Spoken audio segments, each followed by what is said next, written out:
Alright, there's no song this week. I'm doing a test because I think me singing at the beginning of an episode turns off YouTube subscribers. Like I see people click on the video, then after like 4 or 5 seconds they click off. So I think me just bursting into song, it's not working. But if I just start talking at the beginning and then start rising up back on the street, did my time, took my chances, went the distance, now I'm back on my feet, just a man and his will to survive. So many times it happens too fast, you trade your passion for glory. Don't lose a grip on the dreams of your past, you must fight just to keep them alive. It's the eye of the tigers, the thrill of the fight, rising up to the challenge of our rival. And the last known survivor stalks his prey in the night, and he's watching us all with the eye of the tiger. Anyway, hello, hi, welcome. The show's name is Politics. Hello. I call it Politics, and the title of this episode is Kingdom of the Planet of the Apes. Yes. My name is Presh. My name is Diro. And we usually ask this at the end of the show, but if you're a listener, well, I guess you have to be listening to be hearing You made this. it past the eye of the tiger. This is, if you made it past the eye of the tiger, right? Please send us a comment or message on one of our socials on how we can improve, right? We need feedback, but no one I know listens to this pod. So if you're hearing this, please reach out, right? If you don't have social media, maybe send an email, right? Yeah. All right. Feedback is important. That's how we live this life. So, that's how we improve. That's how we, building a community. And just imagine your mama gave you feedback, You would take that shit. Well, I don't know. She doesn't listen to podcasts. I'm assuming the people who listen to podcasts. So they would have a good idea of what a good podcast is, and they can be like, "Ooh, you're not doing this. You fool! How dare you not do that?" And I'll be like, "Oh, my bad. Oh, my bad. My bad. Sorry." I bet. All right. So tell me about last anything. week I gave comics that I wanted to see adapted into movies, and purely by mistake, I only gave DC comics. So to balance it out, I thought I could give some Marvel comics I want to see adapted. Nice. All right. So Marvel comics that I want to see adapted. Number 1, the Kree Skull War. Right. We've seen both of these races in the MCU, but they've been useless background characters or uninteresting co-leads, like Ronan the Accuser in the Guardians movies. In Captain Marvel, we saw the Kree. Yes, I just think they've been done dirty, right? They're not as powerful as they seem. I want to see this adapted because I think you could make a sweeping war epic in the style of a David Lean movie, but with the added layer of sci-fi and space, right? You throw in a star-crossed love story and it's making $1 billion easily. Nice. Right? My opinion. Yes. Marvel comics that I want to see adapted. Number 2, Annihilation. So the Annihilation Wave is an armada of warships under the command of a guy named Annihilus. Right? They enter a dimension and start conquering everything in sight. I want to see this adapted because I think it can be a sort of Avengers Endgame for the space-based characters like the Guardians of the Galaxy, the Ravagers, and the Asgardians to band together to fight off this menace. And a bunch of characters can get killed off and new heroes brought in, like, Richard Rider, the last Nova Corps member. Because as I was writing this, I thought to say, and the Nova Corps, but then I remembered they all died already. There's only that fella. It's only possibly Richard. him, yes. Okay, nice. Marvel comics that I want to see adapted. Number 3, X-Men Onslaught Saga. And the reason why I want to see this adapted is I think Onslaught is one of the coolest comic book villains of all time. he's a mixture of the negative aspects of both Magneto and Professor X's mind, and is ultra powerful. I just think it would be super cool to see him come and fuck some people up. That sounds interesting. All the negativity. Magneto and Professor X already have that cooked rival going on. Yeah, that'll be. So Professor X invaded Magneto's mind, and their minds melded together. Stuff like that, and that's how Onslaught was born. So yeah. Very interesting. Can we get into the news for the week? Yeah, tell me. So, we got our first look at Superman this week. Yes. I was gonna try and get your first reaction to it, but I forgot that I showed this to you last week. So, what do you think about it? Well, I was looking at it and I'm saying this guy doesn't seem so interested in what's going on, with outside the world. But I don't know. He looks like a good enough Superman character. He's giving me like old dad vibes though, like someone from The Rookie or someone from what's it called? 911. Like he's an older white guy who's a first responder, so to say. He's got that sort of look, but at least he's keeping his calm, I guess. I don't know. What do you reckon about him? I think he looks jaded. He has this like, again. And he's putting on his boots like, I've dealt with this so many times. Yeah. But this is supposed to be a reboot. This is supposed to be the first time we're seeing Superman in this universe. Like, I think he'd be more like excited, like it's my first day on the job. Let's see what I have to do here. There seems to be a giant thing in the background. Maybe I should pay attention. Right? This seems like he's already experienced. So I don't know how I feel about that. Well, it'll be interesting to see what they can throw at a veteran Superman if they want to make him like this, Alright. What about, so he has the briefs back. The red briefs, which Henry Cavill didn't have in the last Superman iteration, which is cool. Did not notice his briefs. What I don't like is this thing. It looks like there's a belt there. I don't like the idea of a belt on Superman. He's just a guy with underwear on the outside. That's no belt on. That's his deal. So. I'm dead, bro. I also like this little curl in his hair, which always very cool to see. I do. That makes him look like signature Clark Kent. Yes, that's not Clark Kent, but Superman. Yeah. Clark Kent will have his like very neatly combed, like a Swedish nerd. But anyway, who do you think is the villain from this image, the background image? I'm not sure. It's hard to say. Maybe, let's see, what city are they in?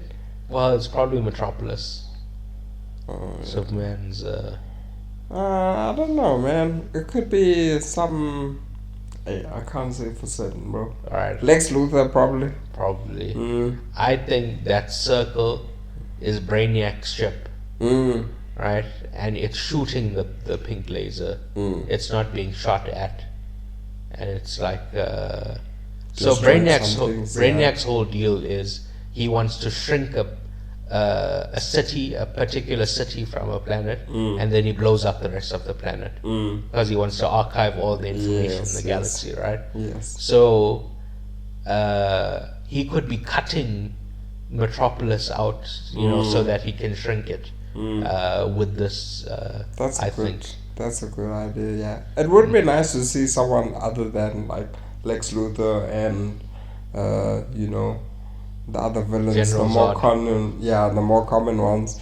Although now that I think about it, Lex Luthor makes like a nice crazy scientist to add to the mix. But if they can do that with a Brainiac, then it'll be just as cool. Like why you can have a Lex Luthor in any Superman movie is because Lex can work as a background villain. He doesn't always need to be the main villain. Yeah. Whereas the Joker, if the Joker's involved, he can never take a back seat. He always wants to be involved, For sure, 100%. Like as the main guy. Yeah. So Lex Luthor can always be in a Superman movie. I don't know who they cast yet. I forget. Maybe Wow. they have got. We'll see Okay. how it goes when the trailer comes too. All right. The next piece of casting news. Well, that wasn't casting news. This guy Ralph Ineson. You see him? He's the new Galactus. Oh, nice. This- He's got a nice voice for Galactus, I think. Yeah. Well, I don't know anything about him. I just. I just know he's got that deep, menacing voice. So Alright. you can use that voice well. So I don't know him too well. I only saw him in The Witch, which I don't really. Because you don't like horror movies. Yeah, Just say it. It's okay, bro. No, it's fine. Every Like, time I suggest a horror movie, you got an issue. all right, whatever. So just say it. It's And every okay. time I suggest a movie with sex in it, you have an issue. No, You know, everyone has issues. I watched all those 6 movies. You know, Okay, and what did you think? that was nice. So watch my horror movie and see how nice it is. Anyway, Thank you. thoughts about Galactus? Like I said, I don't know him too much, so I was hoping you would have like a I just soliloquy. just know that he's got a very nice voice. So if I don't have to see too much of his face, I wouldn't mind, you know. Because to be honest, I haven't had any experience with Galactus either, so I don't know what he's supposed to look like on a normal day-to-day basis. Yeah. So what's his day job like? Well, Mr. there's a picture Galactus. right here. He has these big horns coming out of his helmet. So in the 2007 Fantastic Four movie, he was just a giant cloud. So, you know, we didn't get to see the real Galactus. Yeah. So I'm hoping this will be, you know, comic book accurate with this silly little horned helmet here. Yeah. So if I can see all of that, then I won't have any problems. That'll be nice. Thank you. Anyway, now we need to get into serious news of the week. Okay, tell me. Right. What's So- happening in the country? This week, President Cyril Ramaphosa signed into law the NHI bill, or National Health Insurance Bill. I went into this in detail when the bill was first tabled in our Extraction 2 episode. First of all, I constantly bring this up but the point of capitalism is to make as much profit as possible, which creates perverse incentives in certain industries such as healthcare. Right? Think about this. In a profit-driven industry, what makes more sense? To cure the illness or to make a drug that makes the illness manageable? And then they can sell you like that drug over and over again Yeah. instead of curing it once. That's the You know. problem. So healthcare shouldn't be commodified in any sense, right? It should be,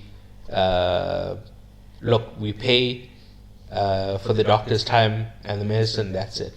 It shouldn't be trying to get profit out of it, For sure. right? So is that now going to No, be no, some no. sort of effect of this? No, that was my preamble to what I want to say. I haven't even started. Amble away, my friend. All right. Amble away. So in short, the NHI makes sense and is doable. It will not cripple the healthcare industry as the DA and other right-wingers are claiming, right? Every estimation they have about how much it would cost is off. What happens is that at the start of every year, the doctors set their fees and the medical aid has to increase their premiums to compensate, right? What is being proposed in a single-payer healthcare system is that the government sets the prices. This is partly why private doctors are against this. They won't be able to set exorbitant prices, right? Some people say that this is unfair, but keep in mind that doctors sometimes increase their rates by 5% above inflation, Yeah, right? the rat bastards. So there's people who are not getting a raise full stop. Actually, let me go further back. There's people who are unemployed, right? They're not getting cash to buy stuff. There's people who are employed, but they're not getting a raise to compete with inflation, right? There's people who are getting a raise to compete with inflation. And then there's these people who are doing 5% over Yeesh. inflation every year, Terrible, man. right? And that 5% was for 2016. I don't know, yeah, that might have gone up in recent years. Definitely, because the amount of money, just think about it in a simple sense. If you had to go and consult with the doctor, how much money it costs now versus when you were younger. and also the quality of the service that they give you. Here it's like they treat you like they just want to treat you and send you off, quick, fast, quick things. It's about the process. Yeah, whereas when you were younger, maybe the doctor will take a little bit more time. In fact, they'll actually take your blood pressure, they'll check your throat, your nose, and things like that. Sometimes the doctors don't even do that nowadays. Right. So I'm not saying doctors don't deserve to get paid. I'm just saying what they're doing is exorbitant. It's out of control. Yeah. There needs to be rein in, And what I'm saying is, I will pay you for your services, but if you want me to pay a lot more, you have to have excellent services. Right. Secondly, right. The second reason is it will be cheaper than people think, is that we won't be paying for the middlemen of medical aid companies who are trying to make a profit. Right? I've spoken about this before. It's extremely unfortunate that the people working in medical aid companies will lose their jobs, right? But they are leeching off us having illnesses, right? Illnesses, that's true. So it's extremely unfortunate, but these are admin jobs, and every industry has admin jobs. So and I understand it sounds like very fucked up that I'm saying it like that, but because these are real people losing their jobs, but for the good of the collective, these people need to find other jobs, right? For sure. And those medical aid companies are trying to make a profit, right? Our taxes are deducted and we can go to any hospital free of charge. That's what's being proposed, which is precisely like any developed country in the world. Yeah. Except America, of course, which is also profit driven like our country. Right? Now, unfortunately, I'm also against the NHI bill, but not for the craven lies the DA and other right wingers push about universal healthcare. I'm against the NHI because of who will be implementing it. Right? The ANC is a well-known corrupt organization, and this is just another avenue to steal public money. The best case scenario is that the NHI gets passed, and then another party who are not corrupt comes in and reform the bill. Okay. Honestly, because the ANC, I don't trust them at all. Not even a little bit. Can't trust them to send me to hospital. Fair enough. Alright. Do you have anything to say about the NHI? I heard about it in passing, but to be honest, I wasn't too sure about it. And thank goodness, touch wood, I haven't had any bad experiences where I need to go to a hospital and, be admitted for a long procedure. So, yeah, we'll see how it goes. But to be honest, as someone who uses medical aid, it's nice to not think about paying for things. So as long as they can keep that flow going. When I go into the hospital, if I don't have to pay for anything, that's even better, So as long as they can keep that up, that's good. Because that's why we have the medical aid. Next story. Former First Rand Group Chair Roger Jardine's political startup, Change Starts Now, will not contest the 2024 national and provincial elections, the leader announced on Thursday evening. The party only had 10 days prior launched its manifesto in Kliptown, Soweto on 19 February 2024, setting out big ideas to improve society. This is due to the Constitutional Court ruling that independent candidates required 1,000 signatures of registered voters to register with the Electoral Commission of South Africa. Now, the reason why they couldn't contest is irrelevant, really, right? The reason I bring this up is that in the Wonka episode, I said that Change Starts Now is a new party, so we can get it on the ground floor of being enemies with them. So our enemies, the enemies of this part not getting on the election ballot is fucking hilarious, right? We got their asses. We were there at the beginning to hate and and our hating has worked. They didn't get on the ballot, so fuck them. Word up. Yes, I'm glad they ate shit. Damn right, the passion, I dig it. I don't even know them. I'm just, That's what I'm saying. I dig it. I dig it. I'm man. just saying we were there on the ground floor. What I'm taking away from this is that you can make an independent, become an independent candidate if I have 1,000 signatures. So I could definitely make a party and put you as the president. But So, they have to be registered voters. yeah, sure. And this is only for one seat in parliament. Yeah, one is all you need. It takes one at a time. No, one is not all you need. You need a majority. That's how parliament works, bro. One is like a starting point, you know? Sure, You gotta start somewhere. sure. Everybody That's not had what one. you said, though. Is You it? said Everybody had one, is it? The ANC must have had one at some point, and now they are the winners. sure. Although, if you ask me, in my professional opinion, I think they're gonna lose. They're not gonna lose their plurality.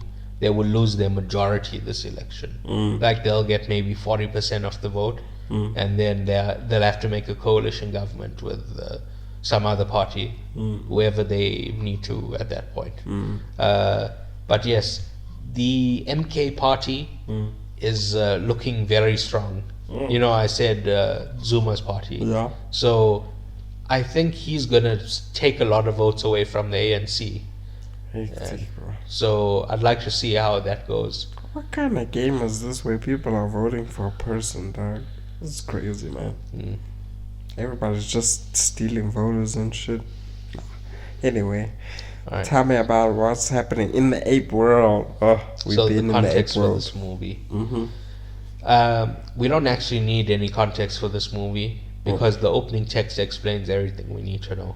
It is the kingdom Yeah. Of So the planet. I of the apes. watched all 10 Planet of the Apes movies. Nice. Well, actually, this is the 10th. But I watched the previous 9 in preparation for this. and then I start watching this and it's like, oh, they just explain it in a paragraph at the beginning. Oh, cool, dude. They do catch us up nicely. Yes, but I did want to watch those Planet of the Apes movies, the ones from the 70s. So this was a... Well, I'll speak about it later in the recommendation section, right? What I do want to mention is that the director is named Wes Ball, and he directed the 3 Maze Runner movies, Okay. which I cannot comment on as I've never seen them. Right? Okay. I tried to watch the first one but fell asleep. Shame, bro. So, you know, I must have watched Maze Runner at one point. Maybe I read the book or so, but I can't say for certain. Oh. You know, it's stuck really. But I see it is on Netflix, so if you guys want to watch it, then let us know how it is. That'll be nice. please send a But drop a comment. yeah, and I'm also very happy that they do explain the nice brief context catch up, because I also watched some of the movies beforehand, but it was still nice to get a little refresher to see. Later, Yeah. but the director outside of the film in an interview said it's 300 years. So that's the reason I know that. But Fair enough. yes. Several lifetimes indeed. So can we get into thoughts on the movie? Tell me. So first of all, I love the sound. The sound design was phenomenal. Right? There's so many times I'm listening to the music, I'm like, oh shit, I'm vibing with this. It's going. Yes. Yes. But not just the music, the sound effects. I just found myself like, so I was watching this in IMAX, and just those sounds, just it makes you like move from side to side. It's so powerful. So yes, I think that's the main thing that this movie has going for it. Definitely. If nothing else, go watch this for the sound. And like in the opening, it was so nice when you see the beautiful scenery too. So the scenery and the sounds being in the jungle, you know, it was nice. Yeah, compared to the city vibes in the previous ones, you know. All right. So this is not the opening scene, but let's talk about the opening where like they go and they're hunting eggs, which I thought was so dumb. Well, it was a cultural experience, you know, they had to do that as part of the ritual. And yeah, and I can still call that dumb, right? I mean, I don't like their whole eagle thing, the for eagle sure. tribe. For Like, and we'll get to the ending, but this whole eagle thing I thought was such bullshit. So I didn't like that opening scene, No. right?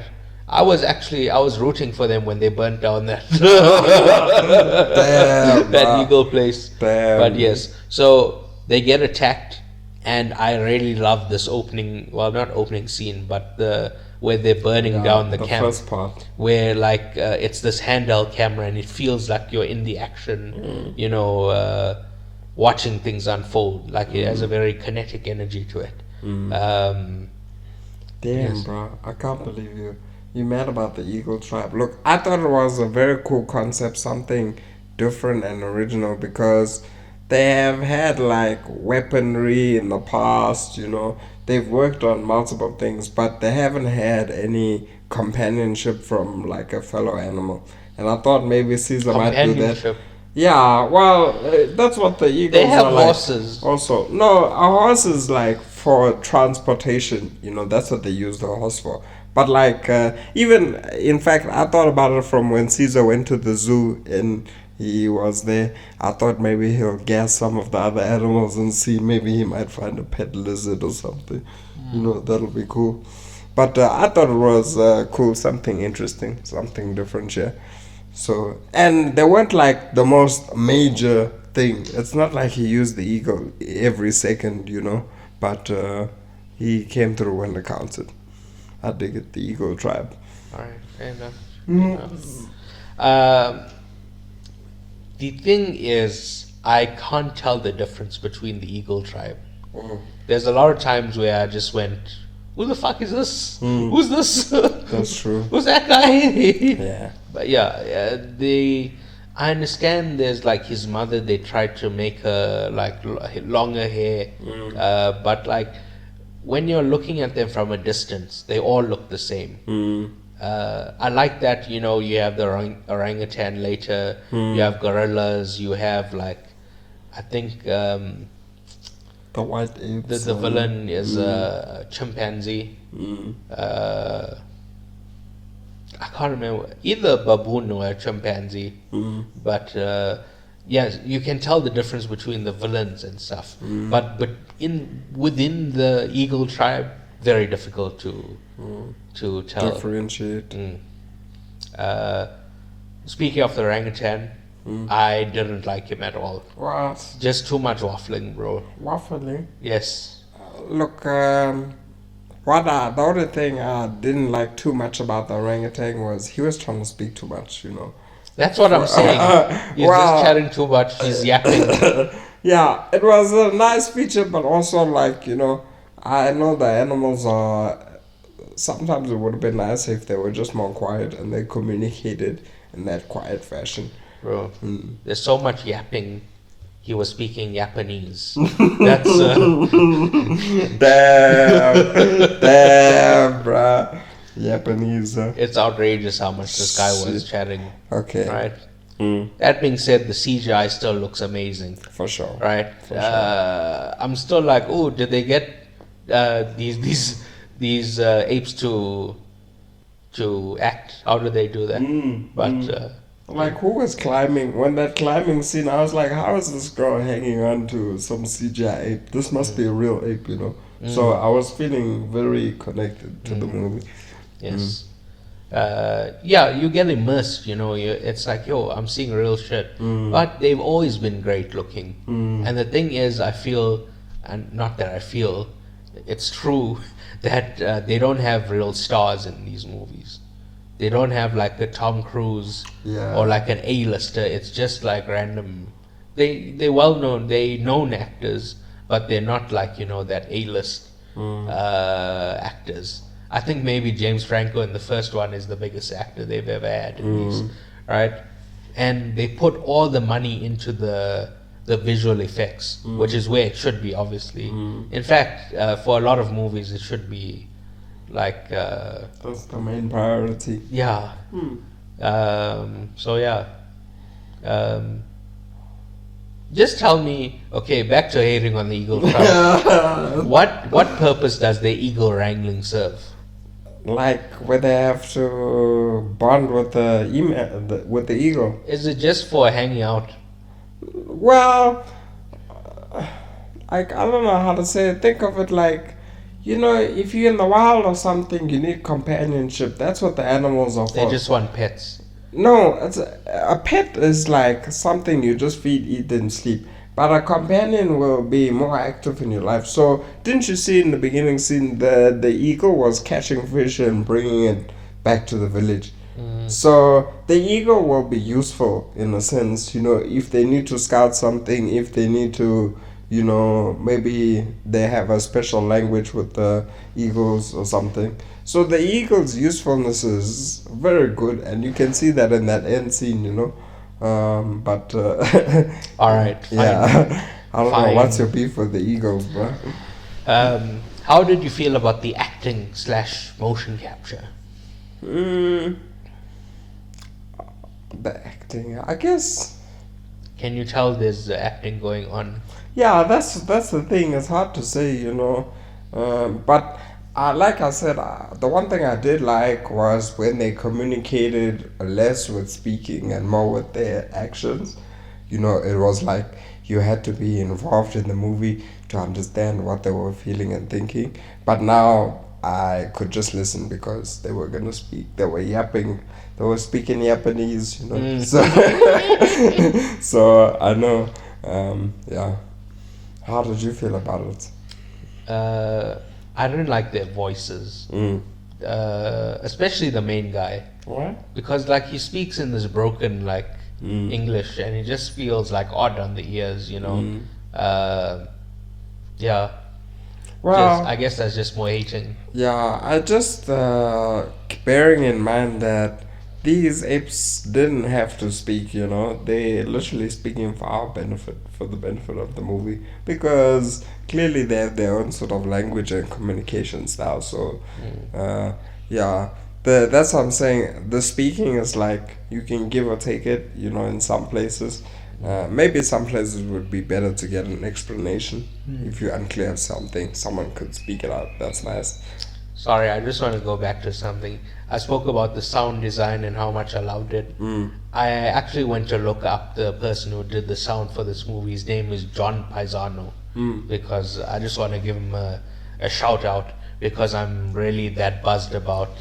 Shout out, Mr. John. Yeah, shout out John. Good sound technique. I didn't like that we call all of them Nova. Do you remember that? Yeah, I do. So in every Planet of the Apes movie, there's somebody called Nova. Maybe not every movie, but it happens a few times. There's a few people called Bright Eyes. There's there's these names that recur, but I didn't like them making fun of it. I think that's just, it's fine to have a recurring name, through the centuries. Why not call all of them Nova then? Like if it's a recurring name? No, like everyone should have like a unique-ish name. Okay, in that sense, yeah. Before she could speak, I was like, sure, call her Nova, call her whatever you want, because it doesn't matter. But then when she said, I have a name, then she kind of discloses her identity, and then you have to follow her identity, so to say. So when they're still calling her Nova, it didn't feel 100% like right, So I guess I agree with that. Alright. I like the double entendre when she says humans lost the abilities to speak. This book will allow humans to speak, because at the end, that thing that she took, that she said was like a book, allowed humans to communicate over long distances again. That's true. To speak, which very it's like a rapper, they're doing a double entendre. I like it. I dig it. I didn't realize until now, that you mentioned it. And when they were speaking at the end, You know, that's what it means. That makes sense, yeah. Okay. The next thing I think this whole movie is about is the bastardization of ideas with, religion, or like dogma, right? We saw the real Caesar, like from when he was a baby to when he died in the trilogy of Apes movies, right? Like, I assume people from 2,000 years ago saw Jesus, right? There was a real Jesus.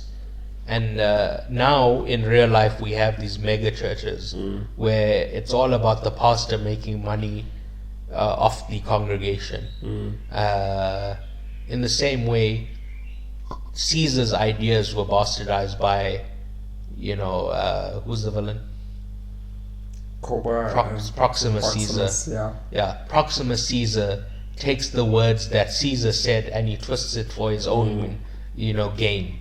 In the same way that real life preachers in today's world twist, lessons from the Bible, and for other religions as well. That's the first thing that came to mind. These mega churches that they're really very clearly scams to take people's money, but they're more in America than they are here. But yes, that's the main thing that came to mind. Well, I also felt very confused because when that guy came in and burned everything up and he said, "For Caesar," I was like, damn, Caesar said apes are strong together, apes don't kill apes. So if they followed some of those things, I would have agreed with them. But they did completely twist, whatever Caesar really did mean. And hey, if only Caesar was there, Caesar would have been turning in his grave that time, bro.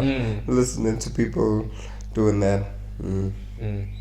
Similarly, now you'll only know this if you watch the prequel trilogy, but there's this Caesar lives in the attic of James Franco's house, and there's a window that's there's like a cross on the window, and that's the orangutan has that necklace. That necklace is in the shape of the window. So that's what represents Caesar, which I thought was a cool little throwback to that movie. Well, they made it an official symbol, when he drew it. Yes, there was a time where he drew it somewhere on the surface and it was like, this is home now, guys. Yes. Bam, bam. So it means home. Yeah. Yes. Yeah. Anyway, so if Caesar is Jesus, who is Noah? I guess Noah. Right? And there was a flood in this movie, and he didn't really save them from the flood. But he told them to get up. Yeah, I guess by telling them to get up, he saved some people. Yeah. But if you really watch, he wasn't helping anyone. He was just advice. But that's what I guess I liked about him. He was just a normal ape, He wasn't. He's not some superhero. Yeah. Who's doing everything. He's just a guy. Exactly. He's just an ape. He's just a guy with above average intelligence. He's a smart ape. Yeah. And that guy can do what smart apes. Yeah, that's right. That's right. I thought this was too small scale. Right? When you say kingdom, I'm imagining something big. Yes. This was like the beach of the Planet of the Apes. Yes, for sure. I feel you. It was just a couple, maybe 100 guys. That's it. I was like, wow. In fact, when I found out they were rounding up apes for the kingdom, then I knew that shit wasn't a real kingdom. You don't need to round up people to join your kingdom. Well, no, lots of people do that. That's their thing. Well, it's especially because we'll get to him, but he has a Roman or a Roman aesthetic. And their whole thing was they would capture people and make them slaves. And then those slaves would maybe battle in the Colosseum, for people's entertainment or stuff like that. So it makes sense that he's taking people captive and he's making them slaves. But the Romans weren't trying to infiltrate a base where there's lots of weapons. And, you know, yes, it's just an allegory, right? Speaking of which, how did you feel about the villain? Proximus. Hey, bro. I just know that when they were fighting underwater, that's the same villain guy. He was mad scary, dog.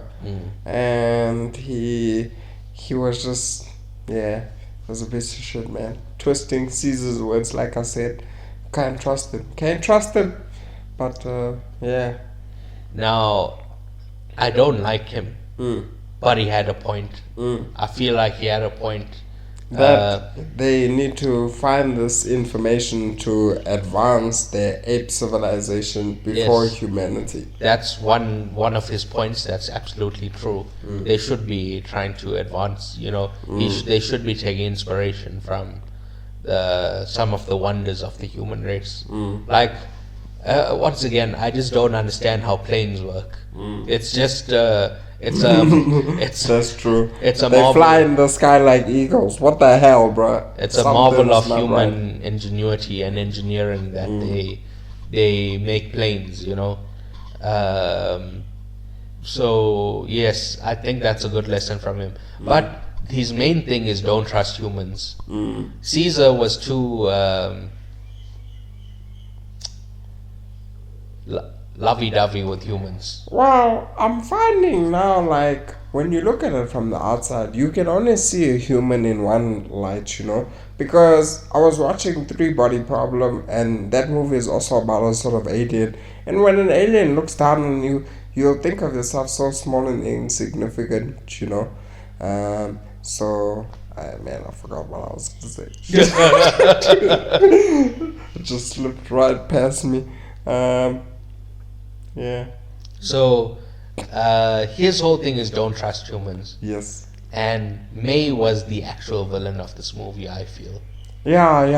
Right. She was definitely giving those vibes, bro. And at the end of the movie, she came strapped with a motherfucking pistol. Ready to pull the trigger. She was ready, dog. She was allies with Noah. And she still had the gun ready to go. You know, you can't trust humans. For sure. So, that's true. Proximus, even though he was a bad dude, had some good points. And he was right. In fact, Noah says at the end of the movie, Proximus was right. Yeah. So, yes, I feel Noah will become a villain. Not a villain, like he'll be the main antagonist to the humans in later movies. Like... So humans rise up, and then Noah leads the apes against the humans. I don't know. It's the same sort of pattern keeps happening where there's two different sort of apes, you know. There's a good ape and a bad ape. So a bad ape wants to fight humans, and the good ape wants to live in peace with the humans.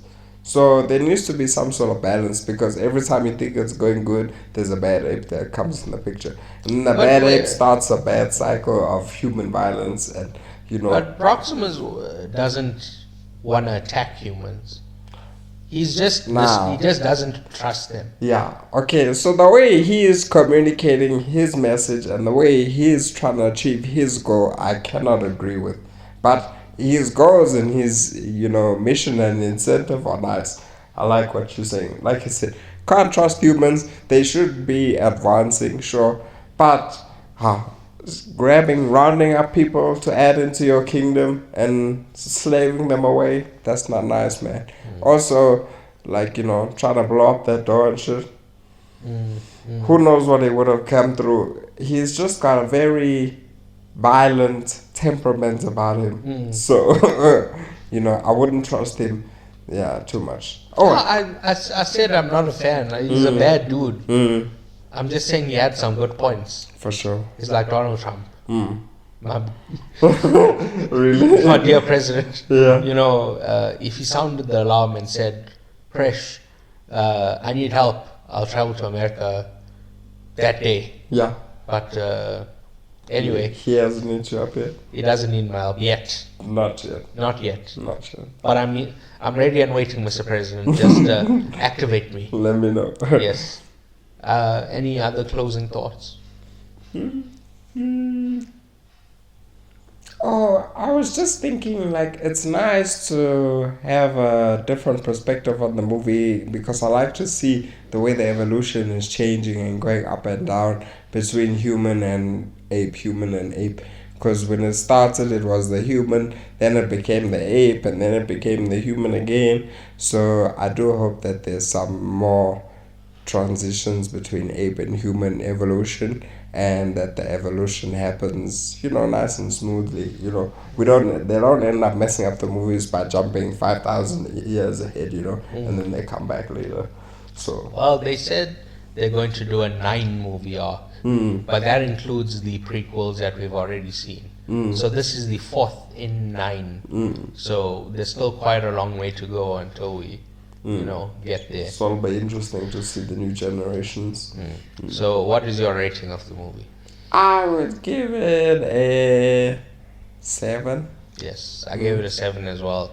It has a lot of good things going for it, but ultimately a letdown in scale and in story. Because it's just like there's this big opening, amazing opening scene. There's a lot of waffle in the middle. Then there's the flood, and that's the end of the movie. That's really it. There's nothing.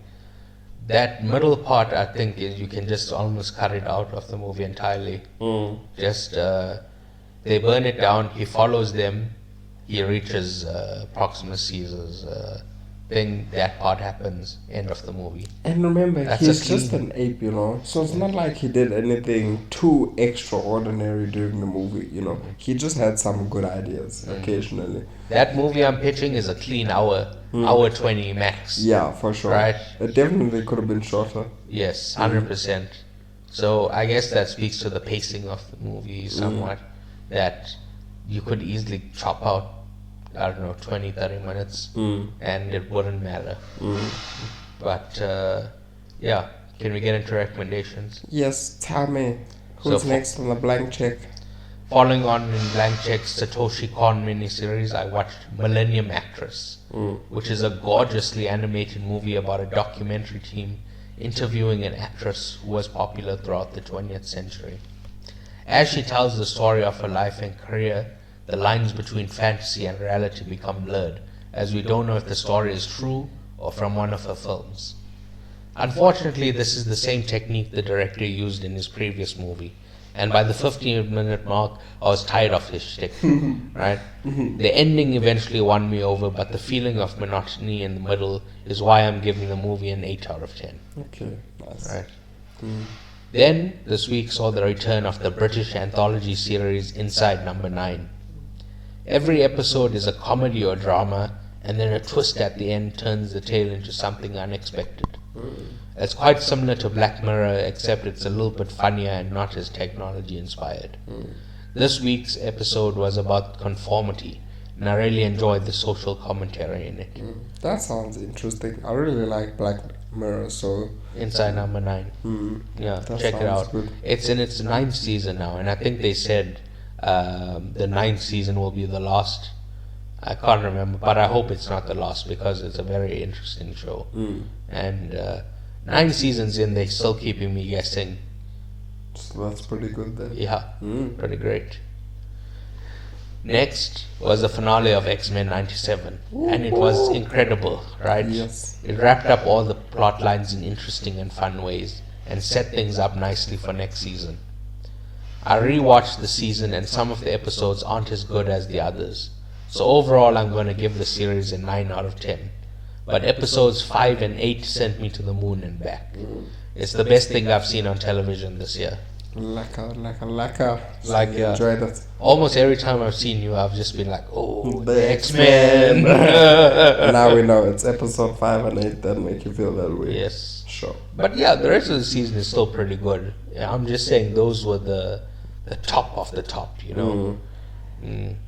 Mainly episode 8. Right. Then, in preparation for this episode, I watched every Planet of the Apes movie, starting with the... Actually, that's a lie. Yeah. I didn't watch the Mark Wahlberg movie. Oh, you said you watched that one. No, I watched it long ago. I'm saying I didn't rewatch it this week for the pod. Marky could have done a good job, bro. Yeah, but he didn't, though. It's the same way he said he could have stopped 9/11. He didn't, though. Damn, bro. 9/11 still happened, Mark. Damn, bro. Yeah. Anyway, let me take that back. He didn't say he could stop 9/11. All he said was, if I were there, it would have gone down in a different way, which implies that it would have stopped 9/11, but I don't want to say it. Sure. Yeah, it could have just gone down in a different way. Yeah. The 9/11 still happened, but just different. Right. Anyway, so the 1968 movie of the same name, that's the titular Planet of the Apes. It follows the story of a stranded astronaut, Taylor, who lands on a planet of speaking apes. The practical effects on the apes are excellent and still hold up to this day. So they have a long history of like very good looking movies, right? I watched this 2 years ago and I thought it was a great movie and I gave it an 8. But I totally missed the social commentary that this movie is about the nuclear bomb. Now with that in mind, I want to revise my rating to a 9 out of 10. Oh, nice. Right? Is it a 9 out of 10, or maybe I was just being... Because you realized something. I got too excited the other day. Let's just keep it at 8.5. Yeah, I don't know. Okay? Then in preparation... So the reason I realized Planet of the Apes is about the bomb is not because I had some spectacular brainwave after watching Oppenheimer last year, you know. The plot of the sequel, Beneath the Planet of the Apes, makes the implied connection to the bomb explicit. As we're told, there's a society crumbled because we bombed the planet. It follows another astronaut who crash lands looking for Taylor from the first movie, and he discovers a society of humans who live underground and worship a nuclear bomb.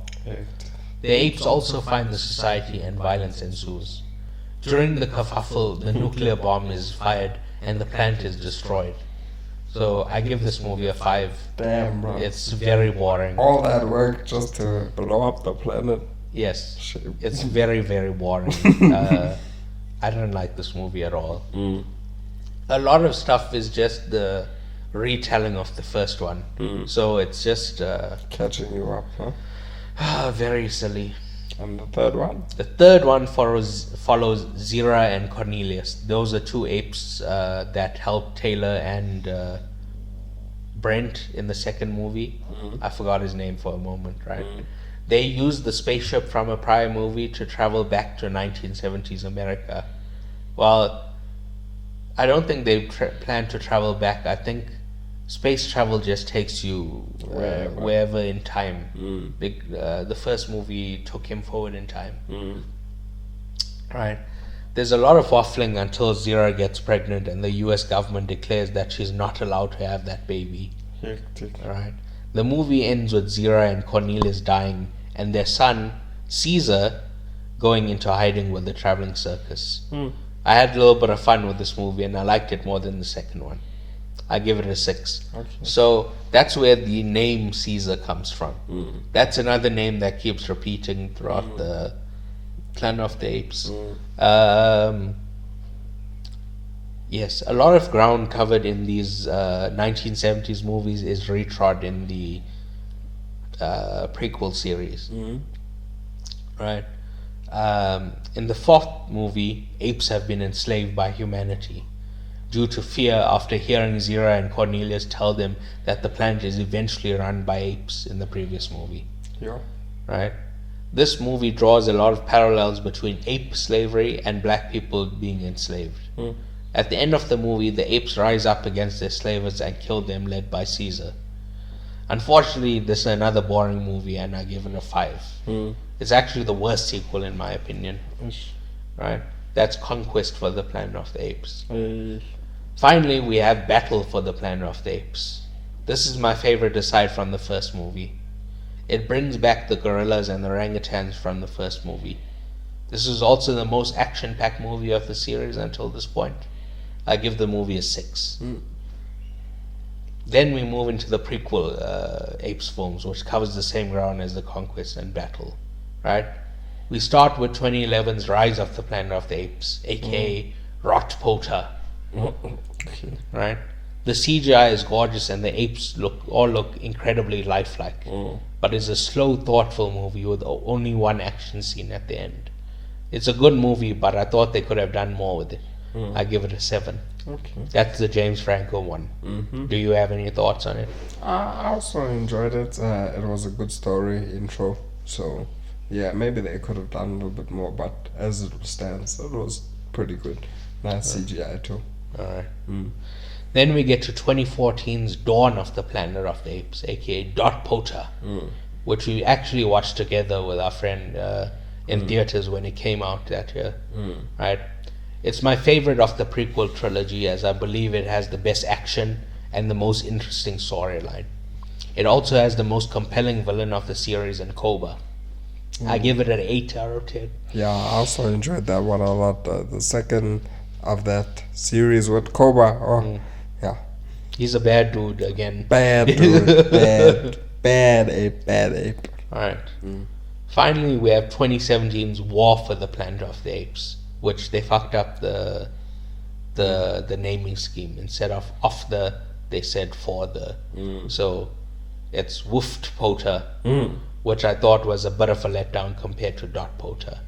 It's not as action-packed as you would think it would be and doesn't have the heart of the previous movie.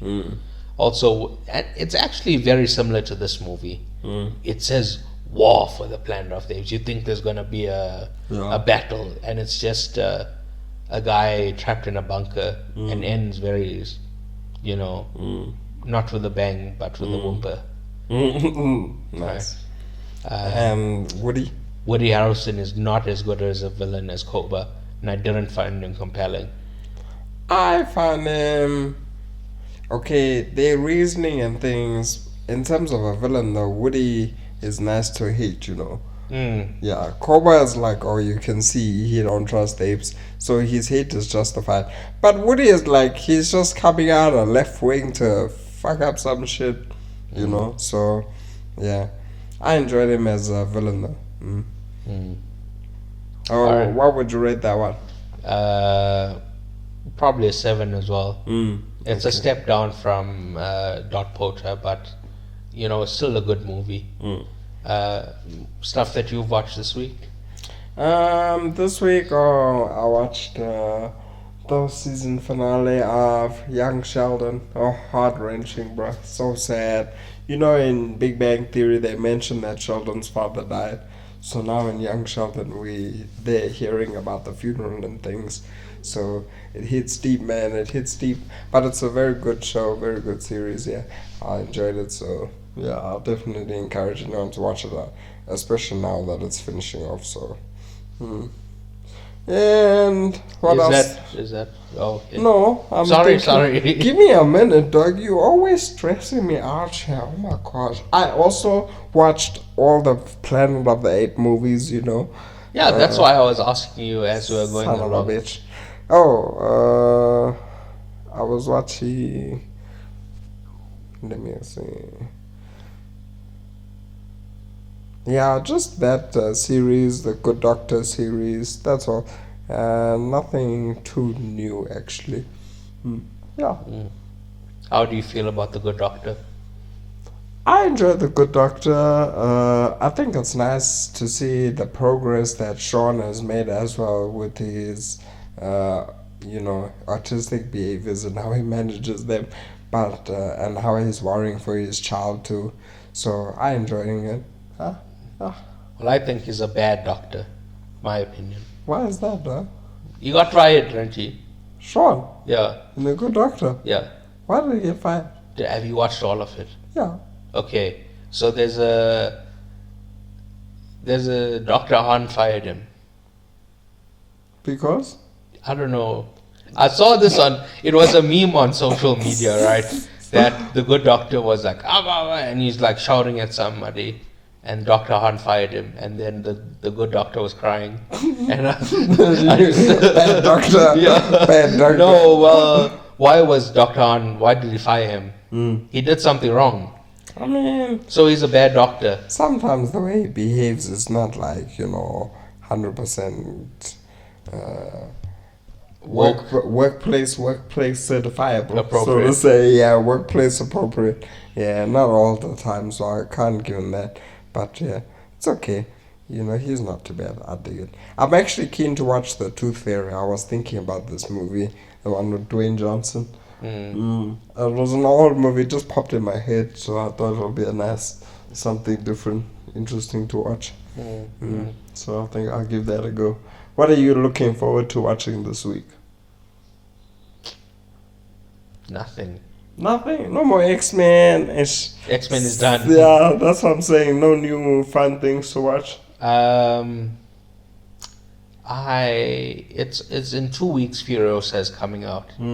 That's the next thing I'm excited for. A few weeks after that, the Game of Thrones spin-off, House of the Dragon is back. Yes. So Sorry, I also mentioned I was watching Three Body Problem. So I think I watched up until episode number 5, and then I took like a 2-week break, and now I have like one more episode left. So it's starting to get a little bit more interesting.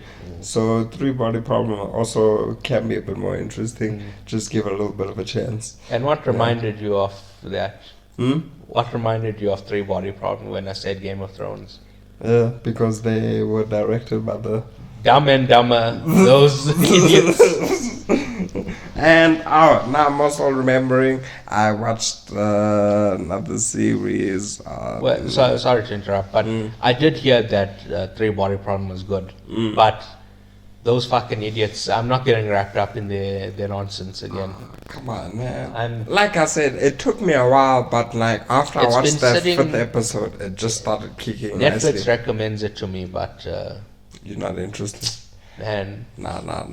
fuck that. I think my girlfriend watched Bridgerton. I missed that train. Yeah, so. that's a big thing Yeah, that's happened this week. I've seen a lot of people talking about British. Me too. But Me listen, too. I don't give a fuck. Let me tell you. I also haven't tried it too much. Let me tell you, listeners, I do not give a fuck about Bridgerton. Maybe you should watch it, Doug. You might enjoy it. No. Yeah. There was something I else I refuse. also told you I to refuse. watch this week. There was a series that you said.